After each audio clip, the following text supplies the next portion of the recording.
Hey everybody, it's Chugga Conroy. Welcome back to more Paper Mario. Last time we set out toward Tubba Blubba's castle and we got to Spain, where the sheets are apparently very dirty all of the time. Known scientific fact. This time, off we go. We're gonna climb higher and higher onto this mountain. Right away, I see opportunity. Yes. Oh, no you don't! Yeah, gotcha! This, I was gonna say was instead of is, if you would be so kind as to tell us about it, Goombario Hypercleft. Hyperclefts have more defense and power than normal clefts. Max HP 4, attack power 3, defense power 3. They sometimes charge their power before attacking. That charge attack will take away 8 HP, so watch out when they start to glow. It'll miss if you can become transparent. Their defense power will fall to 1 if you use an explosion to flip them over. And in case you hadn't noticed, they have spikes on top. It'll hurt if you jump on them. Spike Shield could be a good option for this area. I like how his feet are just wiggling up and down, like, Well, it's okay. We can take him out, no problem. Nice. I'm sure we'll get to see Bo do some fighting in this one, because I've been excited to show her off. There just hasn't been a good opportunity. I like her a lot. She's pretty unique. There's not a whole lot of named Boos or even Boos with original designs. The only other one I can even think of right now is King Boo. Cooper, grab me that. I thought you weren't gonna make it there for a second. That was pretty tight spacing, actually. Let's try, no, I was gonna try to do the first strike. Have you noticed that whenever an enemy charges, all the other enemies will charge along with it? Nice game design so that you are not screwed over for doing exactly what the game told you to do by using out of sight one turn and then not being able to use it the next. Speaking of, let's get into Bo. Bo is a master of both attack and defense. She is, bar none, the best defensive party member in the entire game. Out of sight makes you and her both invincible this turn in return for her not getting a move next turn. That would have been 16 damage and we were able to avoid it that easily. I'll have Mario attack this guy. And then Bo, oh, show us your regular attack. Oh boy, show us your regular attack. Bo is tied with Goombario for the single best regular attack damage in the entire game. She does 4 damage in separate hits. Now, only downside is that she is utterly walled if the enemy has defense points, but defense is kind of rare. Or if the enemy is on fire, which is even more rare. She cannot touch fire on an enemy. Get out of here, dried shrimp, I don't care about you. I got a lot of status items and I really gotta start using them. We got a letter right here to Feisty. Oh, I bet they're pranking him or something like that. Bump it. I don't think you're gonna reach, no. Oh, no. We don't have those here. I am always so greedy with first striking with Bombette, but like I wouldn't have myself any other way. Well, it's okay, I needed to get hurt anyway. Yes! So, I have outfitted myself for danger strats. I want to take advantage of this as much as I can. How fitting in the chapter that is about death that we get the opportunity to do this. Danger strats are super fun. You are ultra powerful between that power rush and that plus power that I bought. I love it.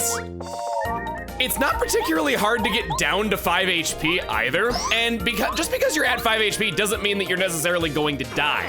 Because of the damage scaling with jump, I was able to do 10 damage there with a regular attack, not spending any FP.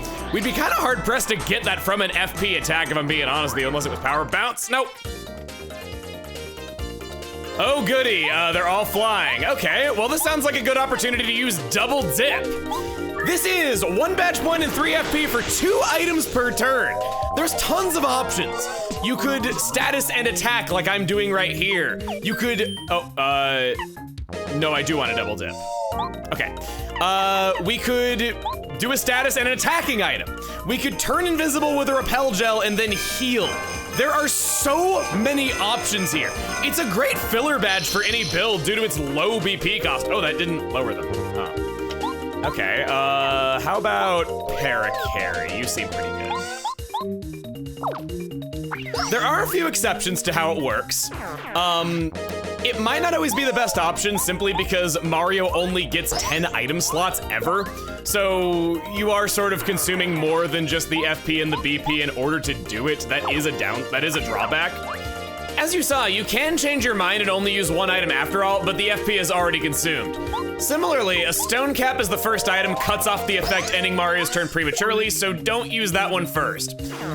As a tip that's kind of related actually, bows out of sight does have one downside. If you were to accidentally use it first before Mario's turn, it wastes Mario's turn as well, so he can't attack. I was thinking about wasting turns there to take 1 damage, but it's fine. Oh! Well, that's actually kind of good. One last obscure property of Double Dip is that it's not affected by Flower Saver. I believe it's the only FP consuming anything that isn't affected by it. It's kind of weird. It makes you have 3 FP no matter what. All right, so I want to use Bombette as per usual. I do need to get myself hurt again. That's kind of the thing, is you gotta get yourself into HP loops where, oh boy. No. Always when he's going back, I think that I can catch up with him in time, but I never quite can. Cooper won't be able to hurt him. He's got 3 defense, and that's what Cooper's attack does, yes! Good, nice! So now that you're flipped over, let's do a Quake Hammer. It's not quite enough to knock them over, and it doesn't flip them over like an explosion does, but it's certainly something.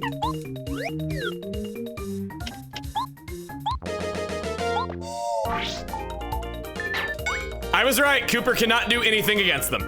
Oh boy, oh, their eyes spinning around. That looks so good. I don't know why I like that though, but I'd love to look like that when I'm mad. I mean, you wouldn't mess with anybody whose eyes were doing that, would you? While I do need to get hurt, I do not need to get that hurt. So let's just knock you guys out and say no to that. 9 star point, oh, 99, come on, just one more battle, I'm trying to get into this low HP thing though, yet I'm still managing to keep getting healed by things that I don't mean to get healed by. Up we go, over the gorge, feels so good to fly, yes! Finally pulled it off, here we go. There's that 5 damage that you can get out of that first strike. If I had Power Rush on, or if Power Rush was active, then I would be able to kill that enemy in 1 shot. It would be awesome. There we go. So it's another way to get a lot of damage out of a first strike. There, carry. Pulling that off this time. And you're charging. You just don't want me to have these danger strats, do you? I can't even enjoy them for 1 turn. Power Bounce.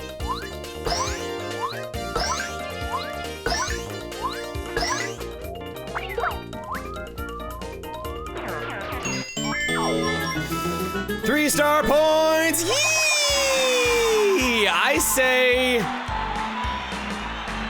BP. I say BP. With our newfound badge, Vittori, I'm gonna take Spike Shield with Deep Focus. 2 badges that one badge that I very much like. I'm not really the biggest fan of the latter, but you know, beggars can't be choosers. Let's do it! Getting the hang of it finally. Now, if you'll excuse me, I'm gonna go get myself beaten up because I desperately need it.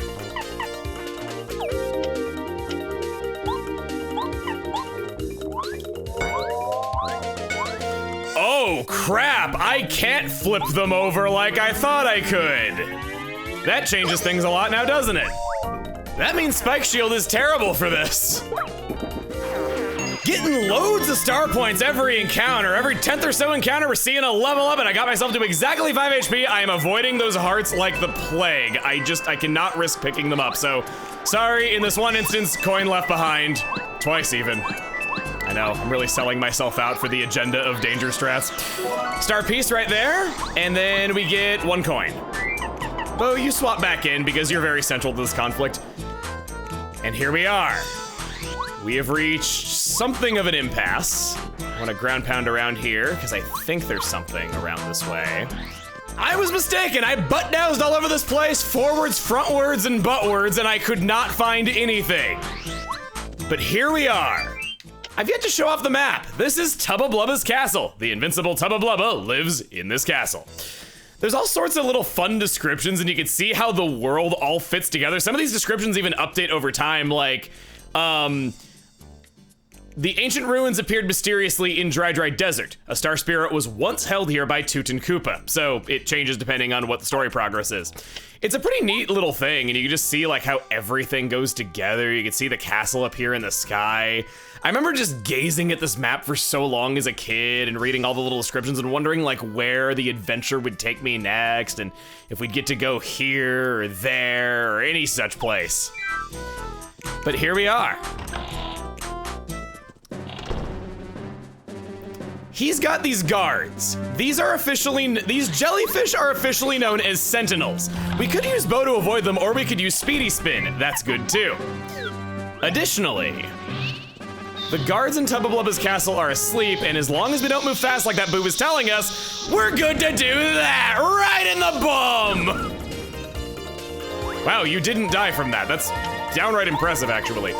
I'm gonna go lullaby right here. I might regret this decision, who knows? Danger strats are risky. They might seem overpowered at first when you see just how much damage I'm able to do, but if anything goes wrong, you might die. In my practice file, I remember that I died, I think, once or twice in this chapter because I was just trying to see how much I could get away with. This is a Clubba. Clubbas are the main guards at Tubba Blubba's castle. Max HP 8, attack power 3, defense power 0. They often sleep on the job. If you walk very slowly, they won't wake up. They may look big, but if you use action commands perfectly, they're not so tough. They're pretty tanky, though, without defense. So, as overpowered as it looks at first, as I was saying, oh, this is gonna be beautiful numbers, the likes of which we have never seen. 8! 8 again! Killed you twice! By stepping on you, too. That's cool. I'll take Bo right here. I think she'll be pretty good for these, like, beefier, non-defensive enemies. You can do nothing, though. Danger strats are weird. Every strategy's gotta have its own drawback, and the drawback of this one is pretty high. You don't want to end up in a situation where you can't weasel your way out of it. Running away could be a good thing to consider with danger strats, meaning that dizzy attack pairs well with it. Both for making it easier to run away if the enemy is statused, and also one less enemy to worry about for a bit. Yeah, we did it. Really gonna push Mario to his breaking point here and just see how much he can take before he snaps. In our first room. Oh! Ow. I wish he floated down like he did when the veranda wasn't there, because it's a good visual gag and it would fit really well there. But it don't. Oh, hi. Pow! Nice. How much damage is this gonna do with my super hammer? 5. And if I were to say, oh, Quake Hammer's not gonna be affected by that, is it? Let's test it out. Okay, I do 5 with that. So, it is getting, yeah, no, it's getting buffed by the badges. It just doesn't get buffed by the upgrades is what it was. Bo, along with Quick Change, makes these danger strats way better. Effectively, you are trading Bo's turn for a second turn with Mario. And if you're not able to take an enemy out in 2 of Mario's turns with him buffed like this, what are you doing, man? Like, you can totally handle it. There it goes. So that's gonna be our main strategy, just juggling invincibility with being in danger, making sure that we never get hit, perhaps maybe even statusing enemies in order to buy more time so that we can do fancier stuff. Definitely go over this way and take the star piece. I'm gonna have so many badges to get when this is done. Speaking of which, I think I'm gonna knock off double dip. I don't see myself needing that all that much. I just mainly want to demonstrate. Same as Spike Shield. That wasn't as good as I thought it was going to be. Believe it or not, I'm also saying goodbye to Quake Hammer. I want to try multi-bounce and see how that goes for me. And I'll take FP+, less need to heal that way. These enemies attack using weapons, thus they don't make physical contact, so Zap Tap would not be helpful in a place like this as much as I usually like it. Yes! Kablooey!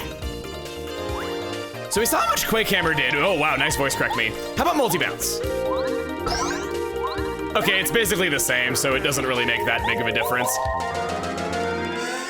Down you go!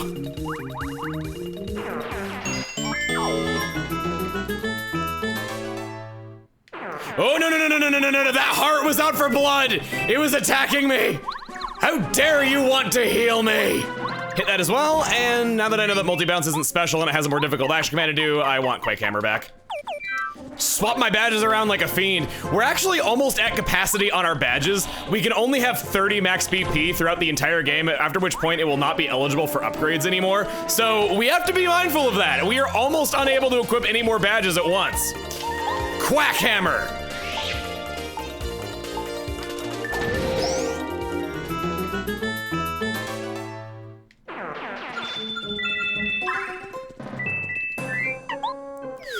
Another thing Quick Change does for us that I very much like is that we can use Cooper's nice safe first strike while being at a safe distance, and then just swap over to a better party member like Bo whenever it becomes time for our partner to attack. Going on, have you noticed that there are no other enemies besides Clubbas? Get used to that, yeah. You will not find a single, oh, actually, maybe that's not really such a good move because Cooper just barely doesn't do enough damage to take out 2 of them in one go. All right, well, I'm learning. Everything's a learning experience.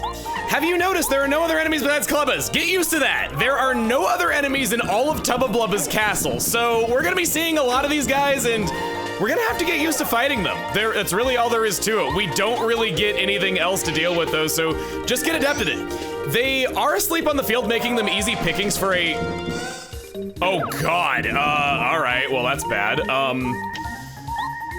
They fall down to Lullaby really easily. I forgot that Bo doesn't get her other turn, so I definitely need to be mindful of that in the future. That could have cost me right there. I don't really, let's do refresh right here and try to manage our HP a little bit better. If there's ever large groups of them, Mamar summoning her could really put them back to sleep well. I think they have, I'm wanting to say that they fall to sleep 100% of the time, but don't quote me on that. I'll put on screen what the exact figure is. Boom, boom, boom, boom, boom.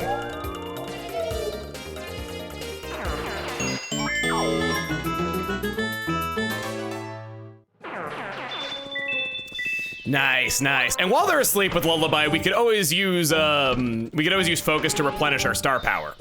Was there nothing over here? Yes, there was something over there. What is this? Oh, it's also stairs. Okay. Let's try stairs number 1 first. Sort of like this whole aesthetic of how it's a giant's house and how we have to sneak our way around. Speaking of sneaking around, I'm just saying speaking of this, speaking of that over and over again. It is now your time, Slow-Go. I said that there was a practical use for this. With Slow-Go, you cannot possibly walk fast enough to waken them up. It's your running speed that does it. So we're free to move around, he will never wake up, and we get easy first strikes thanks to Slow-Go. Real good. Okay, good, 5 HP exactly. That is the best value to be at. Oh, right, I have Slow-Go on.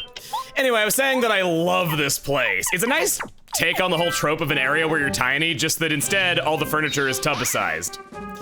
You can climb stairs, that's kind of awkward for me. Oh, large group. Looks like a good opportunity to test my theory. This castle has quite a bit of unseen modeling with it. There's an unused window texture outdoors because the castle expands far beyond what the camera gets to normally see. And on the inside, that entire opening room is enormous and has this elaborate ceiling texture on it.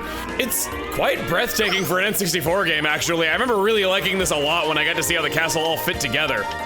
I think maybe it would have had a cutscene like Koopa Bros. Fortress that would have panned the camera around. Would you just chime in at a useful time, lady? Good, we got through that. You're gonna bust through that, and my ass is iron, apparently. Damn, Mario, I didn't know you were that thickic, is what the kids are saying. Castle key opens a locked door in Tubba Blubba's castle. And that's not all that's down here. There's a dangerous heart block right there that I will not go near. Oh, you're Mario, nice place, huh? As a matter of fact, I came to this castle with my friends to try to find Tubba Blubba's weak point. We managed to find out that there's something important and hidden in Tubba Blubba's room on the highest floor. But once I got separated from my friends, I just had to hide. But you can go. First, you need to get up to the uppermost floor. Then keep going till you find his room.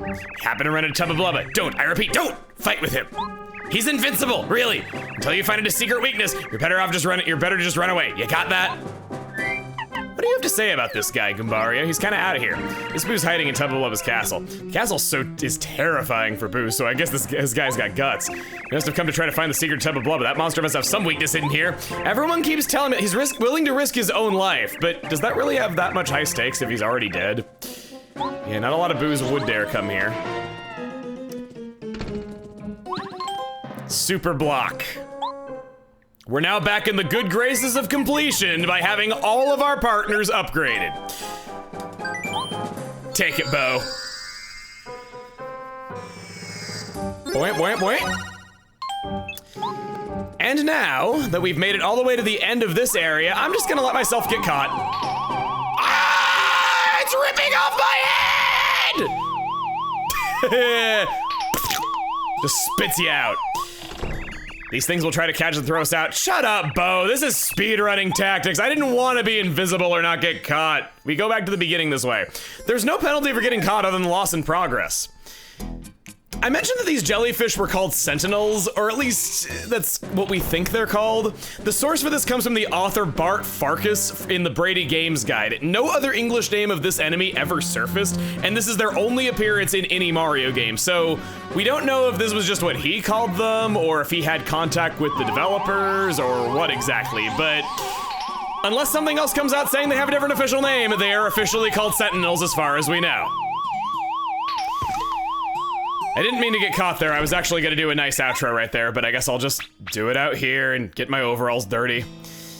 That is it for now. We've made good progress in Tubba Blubba's castle. We can open a locked door. We've explored the west wing of the castle. And next time on Paper Mario, we move on, seeing how long we can go without these danger strats getting us killed. See you guys then.